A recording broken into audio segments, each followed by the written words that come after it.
Porque nosso lar, naquele período, ele sofreu um ataque muito grande das trevas, né? E essa mulher, ela pede clemência para poder ser auxiliada. E pede para abrir o portão, que ela não aguentava mais sofrer tanto no umbral, né? Naquelas regiões inferiores, mais densas. Porém, o sentinela que está ali do nosso lar não abre o portão, porque ele percebe... E você falou ali sobre a missão, né, desse espírito protetor e também do livre-arbítrio, né? Que a gente não pode ali, no caso, ser tolhido a nossa liberdade, né? O que esse espírito protetor pode fazer por nós, né? Qual que seria esse limite, né? Quais são as funções ali de auxílio mais comum que a gente pode observar, já que ele não pode interferir diretamente, né? Eu estava uma certa vez assistindo uma palestra do Carlos Bacelli, e ele conta uma história muito interessante, que o pessoal perguntaram para o Chico Xavier, né, sobre qual a ação do espírito protetor. E aí o Chico, ele conta uma historinha que é bem interessante. Ele fala que a vida e o espírito protetor está conosco. A nossa vida é uma estrada, que a velocidade máxima é 80 km por hora. Porém, durante a velocidade da nossa vida, a gente começa a andar a 120, alguns a 140, alguns a 160. Só que a velocidade é 80, o limite máximo. Então, até 80 os espíritos nos acompanham. Depois dali para frente é o nosso livre-arbítrio. Interessante, né? Então a gente pode compreender que eles nos auxiliam, mas desde que a gente esteja, vamos dizer assim, com a boa vontade, talvez, que a gente esteja fazendo a nossa parte. Fazendo a nossa parte dentro daquilo que nos compete. Exatamente. Porque, assim, muitas vezes, eu vou falar nós de uma maneira geral, porque todos nós, às vezes, esbarramos nisso, né? Nós pensamos assim... Poxa, onde que está o meu benfeitor, o meu mentor, né? A gente tem o hábito de falar o meu mentor de uma maneira muito apropriada, né? A gente pega lá determinado irmão e fala, ele é meu, né? Na verdade, aquele benfeitor que nos auxilia, onde que está ele naquela hora que aconteceu tal coisa, que aconteceu um acidente, que aconteceu alguma coisa de... Ele estava onde deveria estar, nos intuindo, nos dando as melhores condições, né?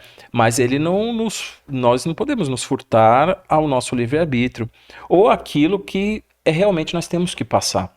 Então, ele nos intui para que aquilo que nós vamos passar não seja tão agressivo ao nosso espírito e que nós tenhamos forças de passar por aquela prova, por aquele aprendizado, mas de uma maneira mais consciente, mais fortalecido, né? Ele não muda o nosso destino, mas ele nos inspira, nos orienta. Por isso que é importante sempre a gente estar tá conectado com os espíritos amigos, através da prece, a prece matinal, a prece ao dormir, né? É muito importante a gente tá sempre conectado de uma maneira ou de outra, agradecendo, não somente pedindo, mas agradecendo pelo dia que nós tivemos, pelo nosso trabalho, pelo nosso alimento, né? Pelos amigos, enfim, pela nossa vida, porque nós diminuímos a resistência ao pensamento. Então nós começamos a captar as orientações, porque nós não temos só espíritos amigos que nos acompanham,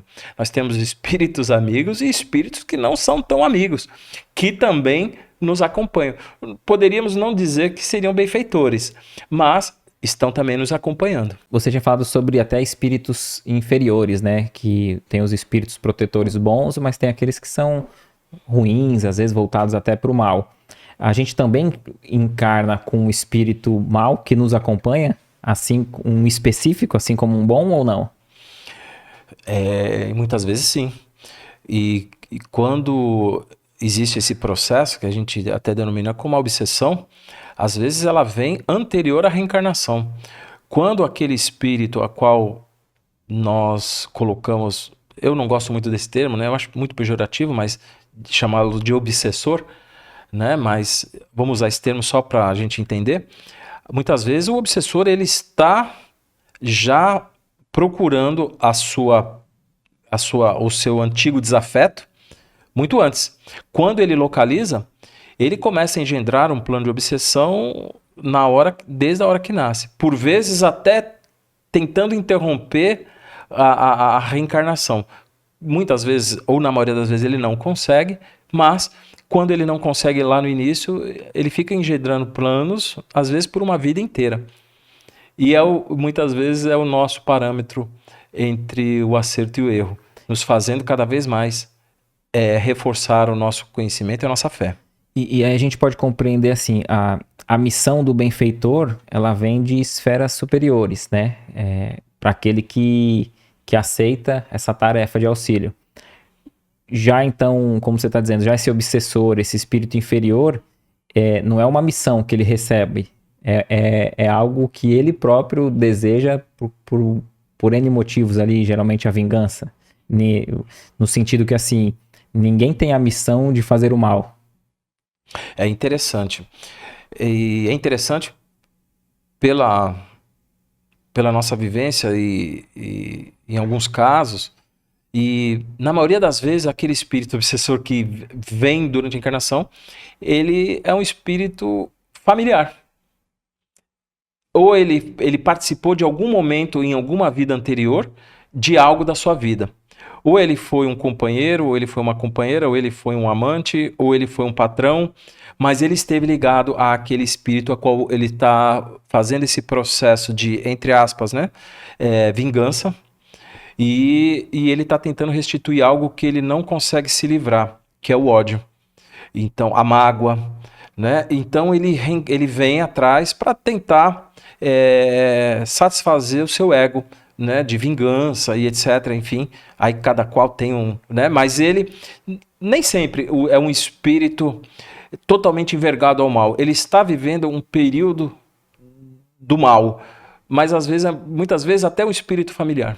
Quem aqui, nossos irmãos que assistiram, né, o nosso lar, tem uma parte que chega um espírito de uma mulher e ela consegue furar as barreiras de nosso lar, as barreiras magnéticas, né?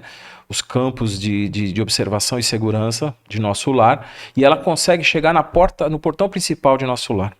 E ali ela pede ajuda para os sentinelas que estavam ali, porque nosso lar, naquele período, ele sofreu um ataque muito grande das trevas, né?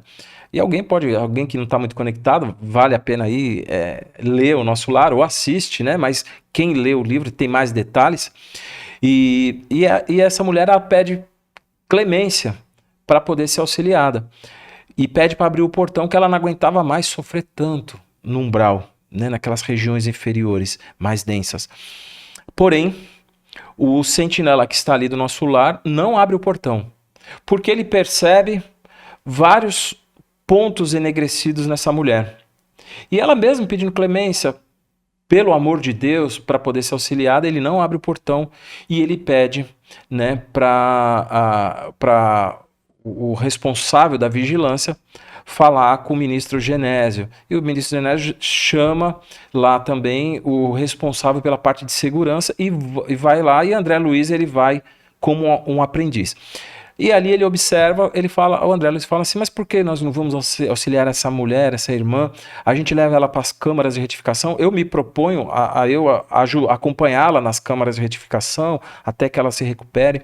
E aí o nosso irmão fala assim, olha, nesse momento nós não podemos auxiliá-la.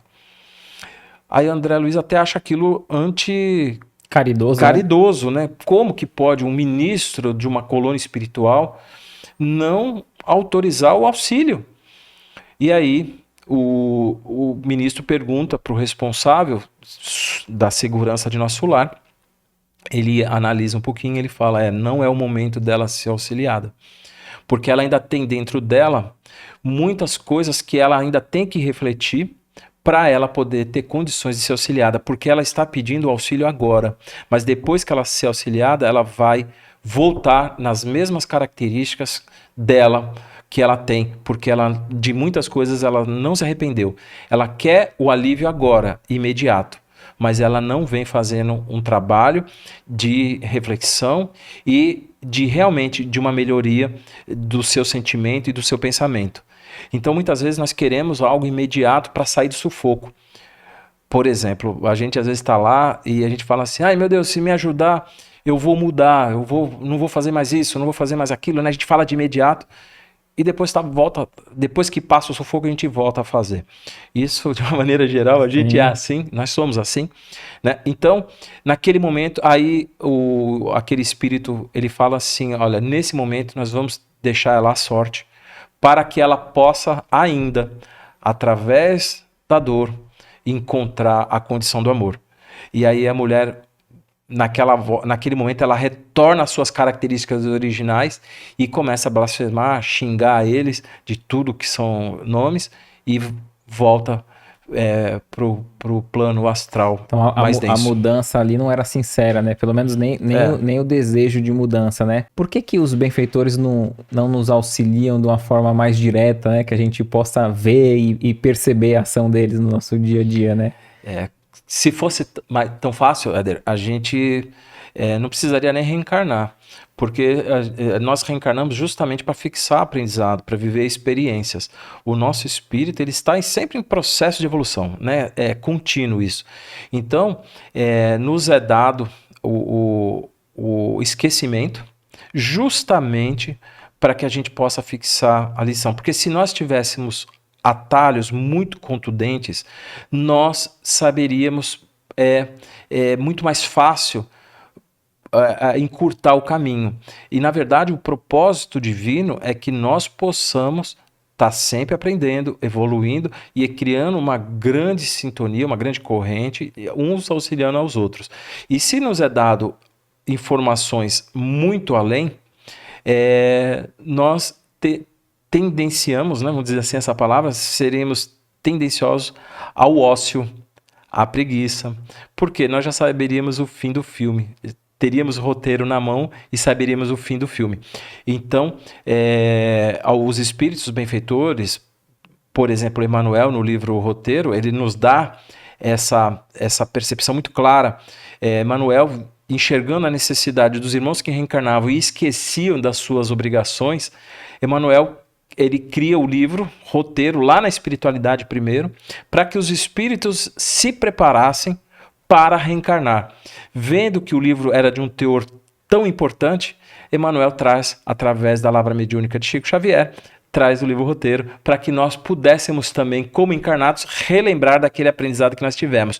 Então a espiritualidade está atuando diariamente conosco para que a gente relembre dos compromissos assumidos, daquilo que nós nos propomos a fazer de melhor e também nos fortalecer para aqueles momentos de aprendizado, por vezes como forma de dor, como provas, porém eles também nos colocam intuições, fatos mediúnicos, amigos que por vezes nos chegam, não só desencarnados, nós temos amigos espirituais encarnados, né, que estão conosco, familiares ou não, às vezes um colega de trabalho, uma pessoa lá no ônibus, no metrô, no avião, alguém se aproxima da gente, começa a conversar com a gente e a conversa flui de uma maneira, fala, nossa, eu estava precisando escutar isso, eu tô renovado, parece que ele falou para mim aquilo tudo, né? Então a espiritualidade se faz também de amigos espirituais reencarnados, né? Amigos que nos chegam. E às vezes a voz do espírito não precisa ser só através de uma mediunidade ou de uma voz mediúnica, através de uma mensagem. Às vezes, ou na maioria das vezes, a espiritualidade utiliza de irmãos encarnados próximos para trazer a mensagem de apoio, de otimismo e de fé, para que a gente consiga traçar nossa caminhada. É interessante, eu confesso que eu nunca tinha olhado por esse lado, né, de imaginar que numa conversa com alguém, às vezes até meio desconhecido, aquele conselho preciso, né, minucioso, aquela palavra certa que vem no momento certo, possa ser o nosso próprio mentor espiritual se utilizando daquele que está aquele próximo. amigo que está próximo. E não precisa ser sempre dentro da nossa convicção religiosa. Por vezes nós procuramos, nós nos identificamos, né? Nós hoje espíritos espíritas, né? Nos identificamos com a doutrina espírita através da codificação de Kardec.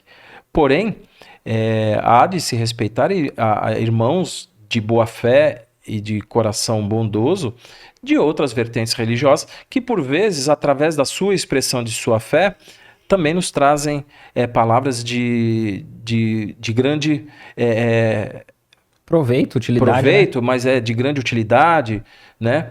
Que nos faz muito bem. Por isso que nós devemos respeitar todos os nossos irmãos, porque aquele irmão ele pode estar sendo utilizado para trazer uma palavra de esperança e de bom ânimo. A gente pode saber quem é esse espírito protetor enquanto está encarnado, saber mais sobre ele, saber o nome. É aconselhável essa curiosidade de saber o nome do mentor ou não? Todos nós temos uma certa curiosidade, porque isso é uma característica do ser humano, né? Porém, nós elegemos alguns como os nossos mentores, né? O fulano, cicrano e etc, etc. A gente elege alguns, porém... Como se fosse o Santos da... enfim, né? De todas as vertentes religiosas, nós temos alguém lá que nós elegemos como nosso espírito guardião, espírito que nos acompanha, dentro de todas as vertentes religiosas. Porque aí, se eu citar alguns, alguém pode se sentir ofendido. Sim. Né? Mas, o que eu vou dizer? Geralmente, os espíritos benfeitores falam que a significância do nome é um fator preponderante. Por quê? Porque para eles não é importante o nome, sim o conteúdo. Então, eles falam, olha, o meu nome não é importante. Pode me chamar de José, pode me chamar de Pedro, pode me chamar de Ricardo ou de Éder.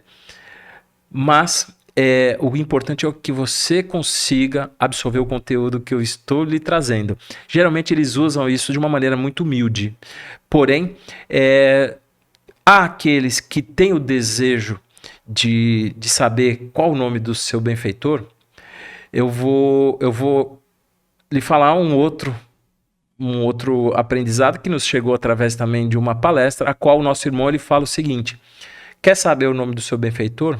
Comece a olhar para o seu próximo. Você vai encontrar tantos José, tantos Antônio, tantos Pedros, tantas Marias, que você vai ver que o nome do seu benfeitor não vai ser mais tão importante quanto a necessidade de praticar o bem. Então, ao longo do tempo, a gente vai diminuindo o desejo de saber qual o nome do seu mentor para poder contribuir com uma sociedade melhor. E aí você vai ver que o nome, nós próprios, vamos entender que não é tão importante. Mas quer saber? Faça as suas preces antes de dormir, faça as suas orações, dedique ao próximo o seu melhor, que você vai, no outro dia, ter uma clareza maior da necessidade de descobrir o nome do seu mentor. Talvez você o identifique com um nome muito simples. Talvez um Zé. Excelente, né? E você falando sobre essa questão de como se conectar, né? Então quer dizer que mesmo sem eu saber o nome do espírito guardião, do espírito protetor, do mentor, enfim, através de uma prece endereçada independente, se é para Jesus, para um santo, para um espírito espírita mais conhecido, mais atuante, né? Assim, na questão de saúde, enfim. Essa oração chega a esse mentor, ou eu tenho que me concentrar como se fosse diretamente para ele? Veio uma coisa bem rápida aqui nesse momento, mas eu vou falar. Por exemplo, o Ricardo ou o Éder, quando desencarnar, nós seremos o Éder, seremos o Ricardo, ou o Éder assumiria o seu nome anterior? Qual seria o nome do Éder quando ele desencarnasse? Quanto tempo levaria para ele ser o Éder, ou ele largar de ser o Éder e ser, por exemplo, o Antônio que ele foi na outra encarnação? Qual nome você iria levar para a espiritualidade? Qual o nome de referência? Interessante, né? Talvez o último, né? Ou talvez o nome que te registrou de uma maneira mais marcante as suas encarnações, onde você obteve um maior aprendizado. Mas qual é o seu nome espiritual? Então, o nome talvez não é tão importante. O importante é a gente sentir o que eles, da proposta que eles nos trazem. Porém, nós podemos eleger um nome que seja mais fácil. Então, quando nós não tivermos o nome de um benfeitor, ou dentro de uma outra denominação, como o guia, né? Dentro da doutrina espírita, o mentor, dentro de uma outra denominação, o guia, dentro de uma outra denominação, o espírito, né, amigo e etc., façamos a nossa oração, intuitivamente a gente vai ter um nome de referência. Se aquele nome vir como referência, siga aquele nome. E você falando sobre a questão da hierarquia, né, desses espíritos protetores, todos são superiores? Todos os espíritos? Todos são superiores em comparação ao seu protegido? Ou todos têm o mesmo grau de evolução na espiritualidade?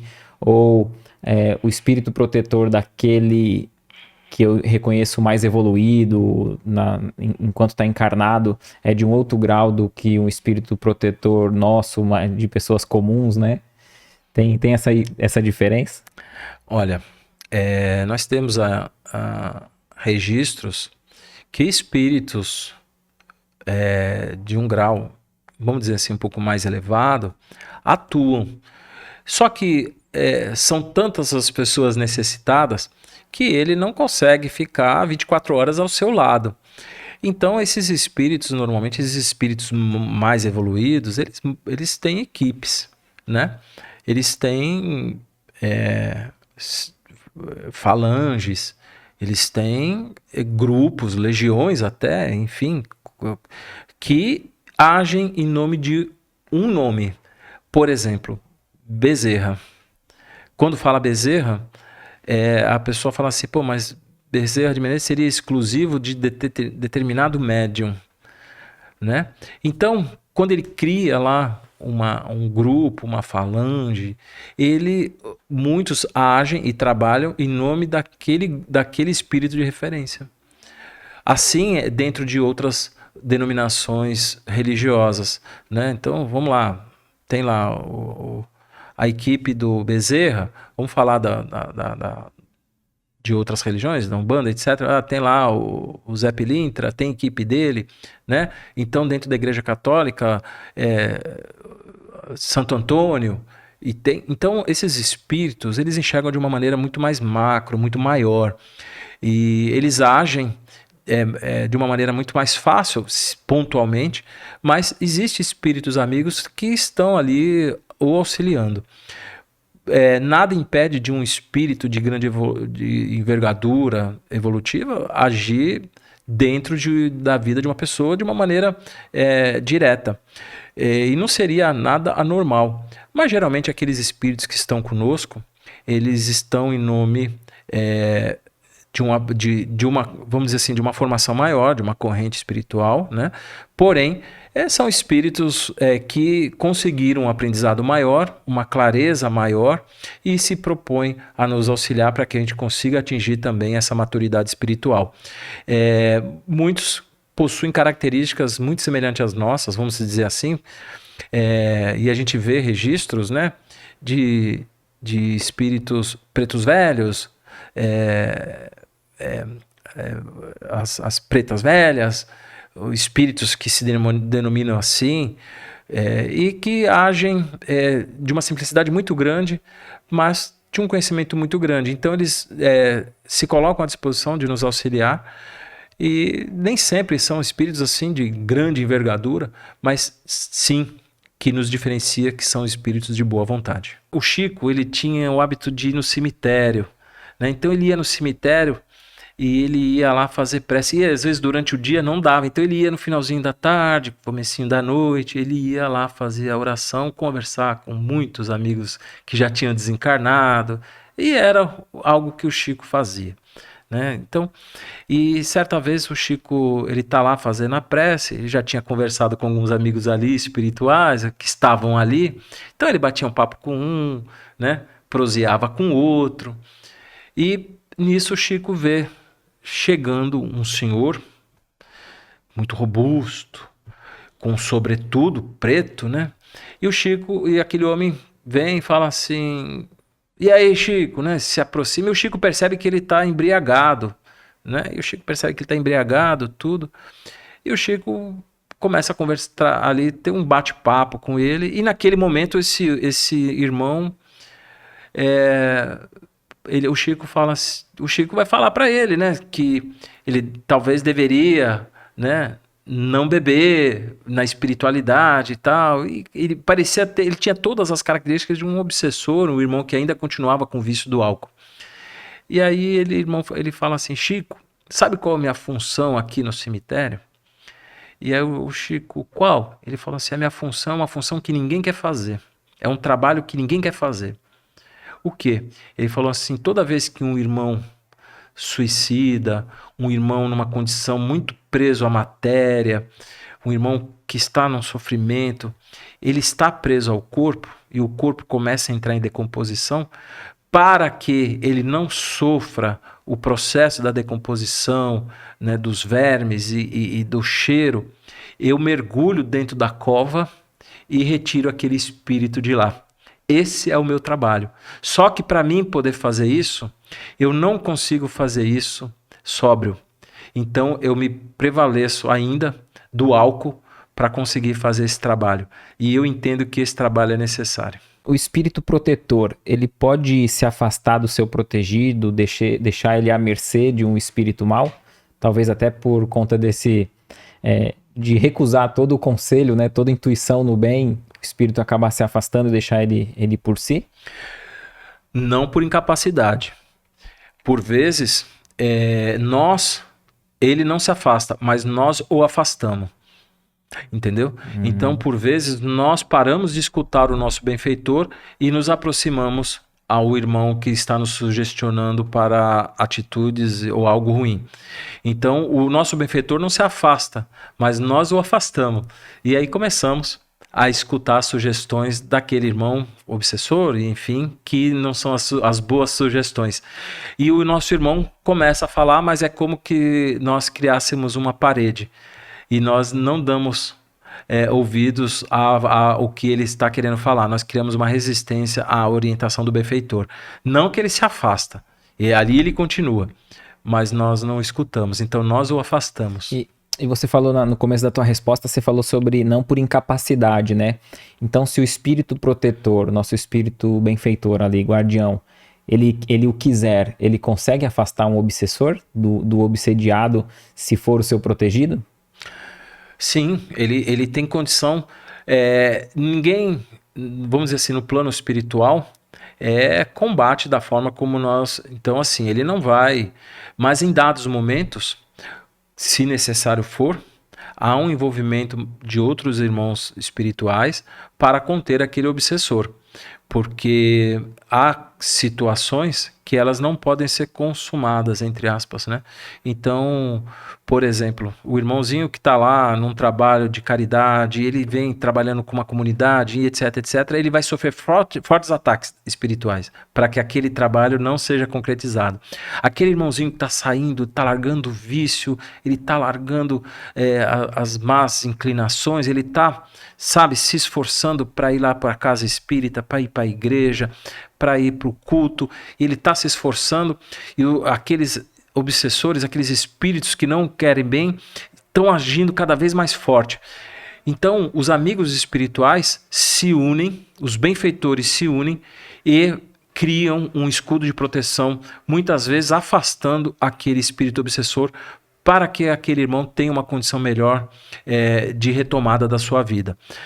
Outros é dado o livre-arbítrio. Alguns eles agem de uma forma mais direta, para que aquele irmãozinho seja protegido de uma maneira um pouco mais ostensiva, porque talvez se deixar ele pelo próprio livre-arbítrio, talvez ele sucumbirá. E a proposta de Deus é para que ele seja resgatado em vida, para que ele possa contribuir com aquilo que está planejado. Às vezes ele tem uma obra maravilhosa pela frente e eles tentam interrompê-lo durante o caminho. Então a espiritualidade o blinda, agem com aquele irmão, orientam, por vezes o recolhem para que aquele irmão consiga seguir com o seu propósito de retomada de vida. Com ou sem missão, mas vale o esforço também daquele que está passando a sua aprovação. Então por que os médiuns, eles acabam conhecendo e eles conhecem os seus benfeitores, né? O Divaldo com a Joana de Ângeles, o Chico conheceu o Emmanuel, né? Por que isso ocorre? Tilda, boa noite, obrigado pela pergunta. Nesses casos, esses espíritos, eles vêm com algumas características um pouco diferentes. Eles vêm com a missão da divulgação do Evangelho, a missão da divulgação do livro espírita. Então, esses espíritos ele vêm com uma missão já muito bem definida. Então, esses espíritos eles já vêm com essa característica. Então, o nome de referência faz parte também do projeto a qual eles foram inseridos. Então, para esses espíritos é importante que o conteúdo que eles estão trazendo sejam registrados, por isso a necessidade da identificação. Se nós acompanhamos a história do Divaldo, durante um período do Divaldo, Joana de Ângeles ela não se identificava. Por insistência do Divaldo, Divaldo começa a perguntar quem era aquele espírito amigo. E ela sempre se colocava na posição de um espírito amigo somente. A partir do momento que Divaldo estava abre aspas, pronto, fecha aspas, ela se identifica porque iniciou o processo da divulgação do livro espírita de uma maneira mais ampla, né? Então era necessário a referência de todo aquele conteúdo. Assim foi com Emmanuel, assim foi com Valdo Vieira e Chico Xavier, depois somente Chico Xavier, porque era necessário, dentro daquele planejamento, a identidade daquele espírito. Assim, alguns outros, Humberto de Campos, Bezerra de Menezes, alguns outros também eram necessários.